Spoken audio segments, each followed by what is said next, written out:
Pada video ini, saya akan menjelaskan bagaimana teori ekonomi dapat mengaruhi kinerja saham di Indonesia. Sebagai seorang investor, penting untuk kita mengetahui bagaimana kondisi ekonomi suatu negara. Karena dalam hal ini, kondisi ekonomi suatu negara akan sangat mempengaruhi kinerja saham di negara tersebut. Untuk memahami kondisi ekonomi Indonesia saat ini, kita perlu mempelajari yang namanya teori ekonomi makro. Teori ekonomi makro adalah cabang ilmu ekonomi yang mempelajari fenomena ekonomi secara makro seperti produk nasional bruto, tingkat inflasi, tingkat pengangguran, dan tingkat suku bunga.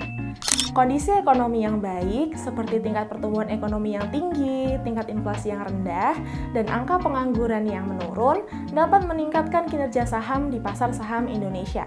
Namun sebaliknya, jika kondisi ekonomi yang buruk dapat menjadi katalis negatif sehingga dapat menurunkan kinerja saham di Indonesia. Dalam hal ini, investor dapat menggunakan informasi ekonomi untuk membuat keputusan investasi yang lebih baik. Dan sebagai seorang investor, kami sarankan untuk terus memantau kondisi ekonomi dan mengevaluasi portofolio Anda secara berkala. Anda juga dapat berkomunikasi dengan tim kami untuk mendapatkan informasi lebih lanjut.